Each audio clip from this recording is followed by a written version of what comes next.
Audio on demand from Vision Christian Media. This is Bigger Questions with your host, Robert Martin. Welcome to Bigger Questions. Today's big question, should we cut offensive films?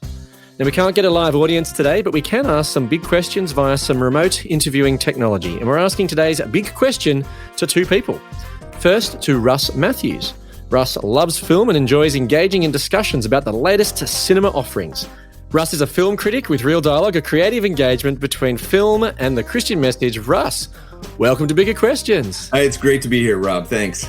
And also to Cliff Philippia. Cliff is a senior photographic correspondent and press photographer for a global news service, and he's also a great lover of movies. Cliff, welcome to Bigger Questions. Hello, nice to see you guys. It's great that you can join us here. Now, both of you have connected over your love for film. Now, Russ, you're a film critic. Do you get bored of watching films every week? No, I don't think I'd probably keep doing it if I got bored. I absolutely love it. I love the discussion. Even films that most would consider bad, it's still something about going and seeing a film, especially in the cinemas. Even though I do enjoy, kind of watching them at home, I really thoroughly enjoy going and seeing films. So yeah, I still enjoy it. And actually, I get to meet cool people like Cliff. Great. Well, and Cliff, so you're a photographic correspondent. So Yes. Do you mind if the pictures move, so to speak? You don't mind a film? No, to be quite honest, they're two completely different mediums. It's funny, when Russ and I talk about films, I actually see it more from the whole photographic perspective, like how it's been shot, type of lighting, composition, that kind of thing. That's part of my analysis. But then we also have something quite similar in the way that we look at film as well. So it actually works out quite well. It's been the basis of a good friendship. Oh, very good. That's very good. Now, to kick off Bigger Questions, we like to ask some smaller questions just to get us thinking. Today, we're thinking about the big issues raised by films with controversial or objectionable content being removed from streaming platforms in light of the recent killing of George Floyd and the subsequent Black Lives Matter rallies. Now, this is a big and important question, but I thought we'd start with a slightly smaller one about a kids' TV program that some were apparently calling to be cancelled. Okay, now this was on Twitter, so that needs to be taken into account. Yet recently there are a number of tweets calling for this particular kids' show to be axed. Now the two tweets said, "You've already brainwashed a bunch of kids into thinking law enforcement is a noble and just profession. Better to scrap production forever if you want to make a lasting change." And another one tweeted, "Every show that makes police seem like a positive force in society is bad and should be cancelled, starting with ones for children. This should not be a controversial opinion." Okay, so guys, what was the TV show that they were tweeting about? Paw Patrol. Was that Paw Patrol or no? What do you think, Cliff? Was it Paw Patrol? I'd agree with him if you want to get the answer right. But Okay. Okay. Yes, I think it was Paw Patrol. What else were you thinking it could have been then? I was just trying to think about possibly Fireman Sam. Right. Because the fire service worked closely with the police on that show, especially when it comes to rescues. But I mean, okay, we'll go with Paw Patrol. Well, maybe Fireman Sam could be next in line, but the answer actually was Paw Patrol. That's right. So Paw Patrol was so these people were trying to suggest should be scrapped or to be cancelled. Now, of course, this was on Twitter, so it's hard at times to work out if people were serious or this was satirical. But well done, you have passed. You've got our smaller question right. Now, well done, Russ. That's right. Now, it might be satirical, but this does lead us to some bigger questions about films or TV shows which have been taken down in recent weeks by streaming platforms in response to the Black Lives Matter movement. Now, Netflix removed a series of offensive or objectionable content involving blackface. Things like Gone with the Wind, an episode of Fawlty Towers, Summer Heights High, and other Chris Lilly works. 30 Rock and Cops have been removed from streaming platforms. So how do you react when you hear organisations or advocates wanting to cut films like Gone with the Wind? It's from a classic era, Russ. What do you make of that? Well, there's two things that really kind of happen. One, it actually gets me excited in the sense that we get to start talking about Gone with the Wind. I mean, it is a film that is 80 plus years old. Generations haven't seen it. It's a classic. And so to be able to consider talking about this film is actually quite exciting for somebody who really loves film. But on the other side, it makes me really nervous when we start talking about cutting all these things. In particular, it really feels like it's kind of a modern day kangaroo court, as it were. That's the Australian reference there for you. Well, it's actually one of the articles recently in the Australian talks about it's kind of comes down to a new Puritanism, as it were, and that it's a time with really a Puritanism with no hope and no redemption for the sinner.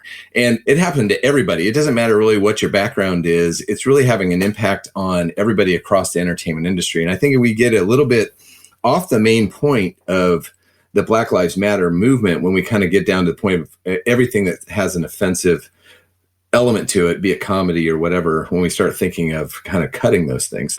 Yeah, so there's an enthusiasm of talking about films, but then a nervousness about the whole idea of cutting it. So what particular issues do you think that Gone with the Wind raises that are worth talking about?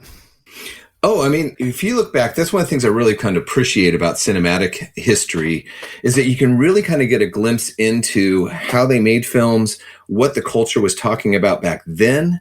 This is 80 years ago, and it's also quite beautiful. It's a beautiful film in so many ways, but also it does contain offensive content, especially from contemporary eyes. And so to be able to learn from our past and understanding more about it as far as especially entertainment, but then how it influences us now and why we're looking at it even today really says something about it, that still has something to say. And so I think that there's a value that it has to it, even though some of the messages might be offensive in a modern context.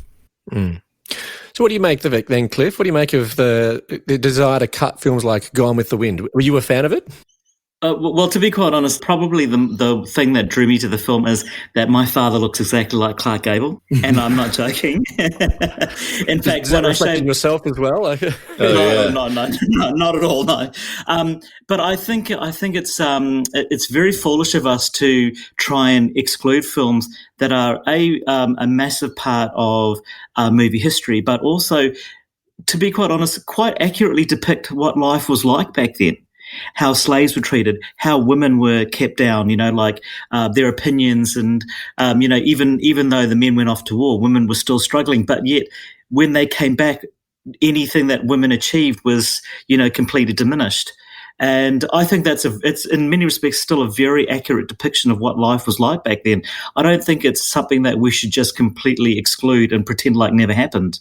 And I mentioned this to Russ as well, is that the actress that played Mammy was not only the first black actress to win an Oscar, she was actually the first black actor/actress. So that in itself is an achievement because she was acknowledged in a time where black people were not acknowledged at all. And you can't exclude that film on that basis because, there was someone who actually stood out. So what you're saying then is that in some ways that objectionable issues that are raised in the film is actually connected to objectionable history that actually happened. That's right. Absolutely. Yeah. Cliff, what do you think is behind this desire to remove objectionable and offensive content? What I think drives it is that there is a incredibly long period of frustration with nothing being done about the actual issue itself. But I think they've gone too far. There's that expression by, what's his name, George Santayana, I think his name is, where, if people who don't pay attention to history are doomed to repeat it. And I think this is what's actually happened is people have ignored history. And so the same things continue to happen. And I think by this whole cancel culture, let's forget about these films, it won't achieve anything because if we don't keep in mind what's happened in the past, we can't then change our behavior. And I can completely understand where this groundswell of frustration is coming from. But I think we've kind of lost sight of what we need to do from here. I think let's just eliminate that part of our history and pretend like it never happened. If that's the case, then we won't actually move on, and we won't be able to. Well, it comes back to the point you made before about objectionable movies reflect objectionable history, and so there's actually a sense in which it's portrayed. So there's no question that it is objectionable, though, obviously to today's standards, though, Russ. Yeah, I mean, I think it definitely is. I mean, that's one of the key reasons why HBO Max, who's the one that's really kind of in the centerpiece of this whole thing with Gone with the Wind, they were just talking about the fact that it's really because it's a product of its time, but it also depicts things that really are offensive now. And so that's why they chose to pull it. I mean, it definitely got the attention that they wanted. But interestingly enough, it's not going to be like gone away forever. They're going to actually bring it back. They're just going to put a label on it. And so they'll be able to put kind of a describing the depictions that people are going to see. So that'll be fascinating. I think that it is objectionable content, but I think it's also in the medium of a film. So I don't think people are sitting there going, oh, we need to go back to slavery, or we need to go back to treating people in this way. I don't think that's what you would gain from a film like this. I think that it really just gives us the opportunity to be able to look at the past, but hopefully be able to respond in a way that wouldn't necessarily condone it. Although the media and films were targeted in the first place, but that would indicate something about the power of film, wouldn't it? Wouldn't you say that, Russ? Oh, man. What other atmosphere do you sit in for 2 hours, potentially even paying for it, for people just to kind of indoctrinate you with their message? And so it sets itself up for that. And I think that's really why it tends to be one of the first things that people go to when they want to cut things, as it were. So stories are powerful. Oh, so powerful. And Cliff brings up a good point. It's not only just the story, it's also how it's visually depicted. And so image is so valuable because it's really what really drives us in what we try to do. But then when it's a well-told story on top of it that's complemented with beautiful imagery and great music, that it's persuasive. It's persuasive. It's persuasive. And that's why I think that people continue today, a century on, still talking about movies like this. So, Cliff, then, do you think that more accurate representation in the media is important then in trying to combat things like racism? Oh, absolutely. But the problem is, of course, racism exists. Yeah. So you can't not have it in reporting. But then, of course, you have to come across as unbiased. And so the problem that you have is like you have white reporters talking about racism. But the problem that the Black Lives Matter movement sees is that it's because of the way that white reporters report it, if you see what I mean. Yeah. So it seems like we've talked so far about the films, objectionable films reflect objectionable history, and it does reveal that there are some uncomfortable things in our history, perhaps even in our present as well. As you said, that racism is still present. That's quite clear. In fact, there is a connection. Some actually have drawn a connection between statues. One commentator said that Chris Lilly just got taken down from Netflix like a racist statue. So there is a connection then, do you think, between cutting films and trying to cut down statues and so on, Russ? Oh, yeah. I think because they're visual depictions of something that we see represented in our past. And so be it films or be it statues. Now, granted, statues I don't think necessarily play as major role in our lives as, say, a film does. But as historians, I mean, I think that's one of the things that it shows us and points us to something that we can actually learn and understand about it. I think one of the challenges with a statue is that people can start to label it as one thing without necessarily seeing the full picture of what it truly represents. That person may have had some bad issues going on with their lives, be it racism or other issues, but there are also probably positive things that they maybe have brought to society, and maybe that's what we need to kind of focus on. So I think, and the same with film, I think that's one of the aspects of what we see, but also what can we learn from it. And so I think that there's definitely a key connection that we can see, but also I don't think there's a value in pushing away or trying to get rid of our past. I think it's just we can learn from it. Absolutely.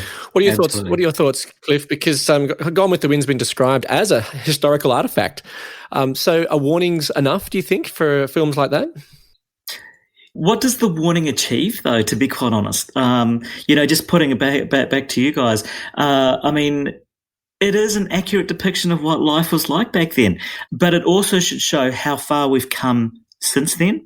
And I don't actually know if a warning will achieve anything. Here, real quick on the statues thing. The Indigenous Affairs Minister, Ken Wyatt, actually said that he doesn't necessarily think that we should take down the statues. He actually thinks that we should keep them so that we're aware of our past, but also we can put, maybe a plaque on them to kind of maybe say something about more of the story than just this is this person. Yeah, there's a value to that. Now, go back to the films thing. Well, we already have labels.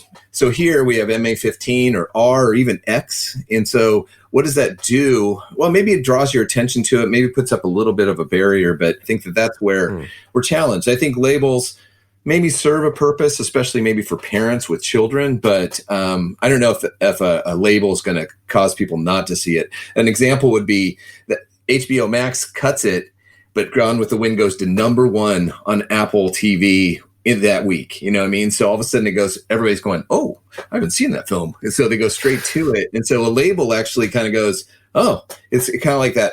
Don't touch it. Oh, well, that means I want to touch it, kind of thing. And so it's an interesting thing to think what a label actually does. Yeah. So, Cliff, is racism something that you've actually personally experienced? And with things like labels, warnings, and removing statues, would that help? I'm just keen to hear your personal experience there. So I'm half Sri Lankan, half English, and I went to a Catholic school where I was actually the only what should I say, either non-Polynesian or non-Kiwi, a non-white Kiwi, and I was pretty much bullied because of my race, but I was bullied by a very small group. And in university, while I was actually studying medicine here, I actually, not going into much detail, but I was actually stabbed during a pub crawl by a neo-Nazi. So when I was 19. And it was actually quite funny because how it all started is he had actually targeted one of my friends saying, what are you doing with, I won't use the two words that he used, what are you doing with him? And he told him to basically, take off. And then because we were on a pub crawl, they actually followed us. And then before I knew it, at the second or third venue, there was a whole fight that ensued, and he pulled a knife and he stabbed me in the neck. Wow. But it was actually when it was at a stage where I didn't even understand. I was only 19. I didn't understand how could you hate someone that you don't even know purely based on their skin color. And it was something I grappled with for about a good 2 or 3 years afterwards. It's like, how can you define someone purely based on something visual? You don't know anything about them. I could be the next male Mother Teresa as far as they know, or I could be the next serial killer. But to just look at someone like that and automatically put that filter on, it was just something I really, really struggled with. Yeah. So then, obviously that's some ways potentially a traumatic experience of being stabbed by a neo-Nazi. But then, so what would help then combat that? Look, there was a photo that was actually published in Reuters in the UK recently at a BLM, extreme white supremacists had squared off against Black Lives Matters protesters. And one guy had been isolated and actually been beaten by a group of black guys. And one young black man actually picked him up and carried him to safety. And so afterwards, they interviewed him and his friends. In fact, 4 of his friends had actually shielded the guy while he actually carried him off. And afterwards, when they were interviewed, they were saying, we hope that this is an example of how you cannot judge someone purely based on what you've been told, and how you should make a decision for yourself about people based on your actual experience, not based on this ideology that you've been exposed to. And that's basically what I try to instill in the girls is it's important to realize that unfortunately people will look at you a certain way based on your skin color. But that is not what defines you. And that's not how you should define how you judge other people. Yeah. So circling to our topic of conversation today, the big question for today then, so is cutting films or statues, is that going to help, do you think? No. And I seriously think that you need to just put it in context, and you need to say, this is what history was like, but this is how far we've progressed, if we have actually progressed. And if we haven't progressed, then I'm being quite honest here, then what should we do to actually progress? And I think taking down statues and culling a whole series of films is not the answer. I mean, Russ, what do you think? Oh, yeah, because it kind of comes down to you have that feel of a digital book burning is what's going on. And you're going, well, we've actually proven that that's not a good thing, and it shouldn't happen. And also it stifles creativity and an opportunity for us to really express who we are as humans through film. And so I think what we have to do is kind of figure out what is it that you want to have before your eyes and what you should really be choosing and how you do that. And so I think that you have to kind of determine the person behind the camera definitely has an agenda. And so are you willing to accept that, or maybe not? Well, then I just say, don't watch those films, or don't go to that park with that statue in it. I don't necessarily think that cutting films or necessarily taking down statues is really going to achieve what they're probably striving to do. Yeah. Well, and the deeper question really is connected to wrestling with history, really, I suppose, are the uncomfortable elements of history. So, for example, the creator of the TV comedy 30 Rock, which included some episodes involving blackface, said that the episodes are best taken out of circulation and apologised for the pain they've caused. Now, perhaps removing them is a start, but it seems like they're wrestling with their past and they're actually, in some respects, looking for forgiveness, perhaps. Would you say that, Russ? Is that too strong a word, do you think? No, yeah, I think that they're trying to acknowledge the fact that what they thought was funny and what potentially people thought was funny isn't, and it also is quite offensive. And so I think that it's a way for them to kind of have their own personal, okay, I'm doing something right here by taking it out before somebody else tells me to do so, which I think is probably the good thing to do. Now, the challenge is people have bought the DVDs, people have bought the streaming services, you've got YouTube, you've got all these things, so they're still there. And so it's really kind of looking at the issue of how do we respond to that? So what do you think, Cliff? Do you think that we are, as a culture, we're wrestling with uncomfortable things in our past and perhaps seeking forgiveness or repentance?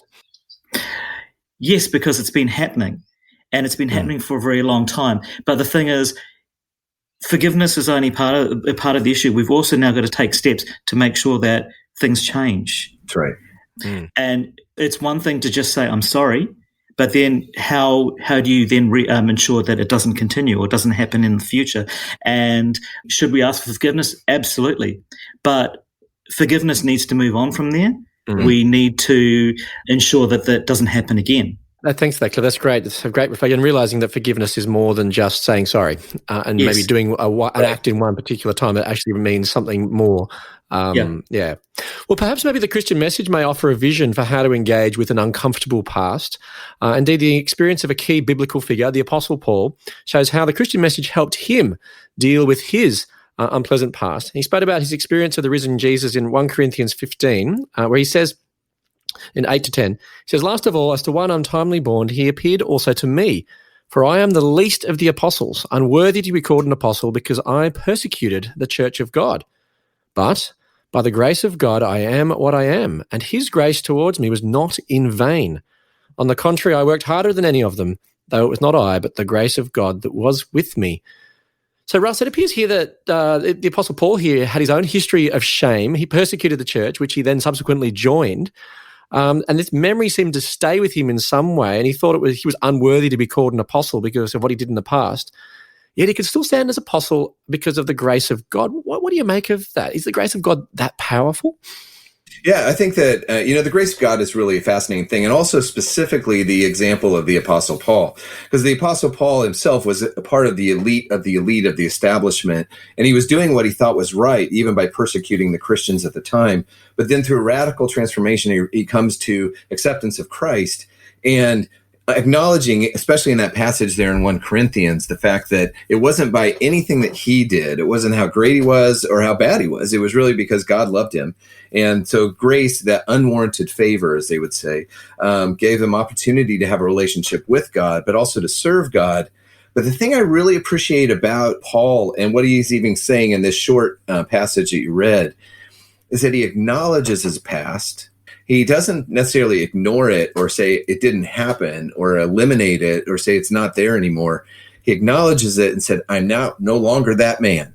I am this man by the grace of God. And this is why I'm doing what I do now as far as understanding that grace. And so I think that that's the beauty of it, and really a message that really resonates even now with what we're talking about, in that really it's the changing of the hearts of man that really, you know what, we can try to do it ourselves and we can try to be good, but really comes down to God. And really it's God's grace that really kind of can change the hearts of man. Because there seems to be real power here, because he actually doesn't sort of ignore or cancel his past. It's there, but it seems as though this is actually giving him in some respects, almost a freedom or a strength that can actually help him to deal with it. Do you think? Oh, yeah. But really what you can see even in this message and also in the other letters that he wrote was that his confidence was in his forgiveness that he had gained from God. And again, not because of anything that he had done. Also, he didn't have to dwell in his past. His past didn't define him. His definition really came from God. And so that's where his freedom was. I think he had a freedom from his past to go forward and do what he did. And it was God who really, it was the one that defined who Paul was. Mm. What do you make of this then, Cliff? Do you think this is appealing, this idea of the freedom that Paul gets from his past? That means that it doesn't define him, and perhaps what you were talking about before, that you need something that doesn't define you to be able to move forward. Well, it's interesting. It's more a situation of forgive but don't forget. So don't forget your past. And it is therefore what you've learned or what you recognize as mistakes that you made in the past that will therefore lead you in the direction that you need to go. To say forgive and forget, you don't forget. It's the history that you need to remember and need to apply when you go forward. That's right. Well, because the Apostle Paul stopped persecuting the church. Like, he obviously changed. Yep. He obviously was completely convinced. Hasn't forgotten the past, but he's moved on and actually says, now this is actually an ongoing way of me living and engaging with the world now. So, Russ and Cliff, should we cut offensive films? Let's start with you, Russ. I would say no. I mean, I think the cancel culture doesn't really solve the problem. If you truly want to be radical about the change, we really need to consider more than just what films are being made, what statues are being put up, but what can really change the heart of man, or the heart of mankind, or humanity. And so I think that goes to kind of what we've been talking about, is that it kind of goes beyond us and what can we really do about that. And so, no, I don't necessarily think that canceling Gone with the Wind is really going to affect a whole lot of change. You, Cliff? Well, it actually opens itself up to a key word there. What do you define as offensive? I am certain that you'll be able to find someone who finds any single film that you put up, there will be someone who finds something offensive about it. So therefore, are we going to cull all films altogether, all books, all everything? So in that respect, no, absolutely not. And going back to what Russ says, I completely agree. You can't. It's part of what defines us. And, it's films are a record of the human condition. They're also an outlet for portraying a particular theme, which otherwise wouldn't have an outlet. And I think that we just need to put things in context rather than just saying, right, this film's a good one, this one's not, who defines that as well? And it's all part of our history. But the thing is, I keep going back to it, is history should actually help define our future, because how we move forward should depend on how we behaved in the past. So, no, I don't think we should cull any offensive films whatsoever. Let me leave you with some of the Bible which might help us wrestle with uncomfortable things in our past, from 1 Corinthians 15, 8-10. I am the least of the apostles, unworthy to be called an apostle, because I persecuted the church of God. But by the grace of God, I am what I am, and his grace towards me was not in vain. I look forward to you joining us next time for Bigger Questions. Thanks very much to our guests today, Russ Matthews and Cliff Philippia. Thank you. Thanks.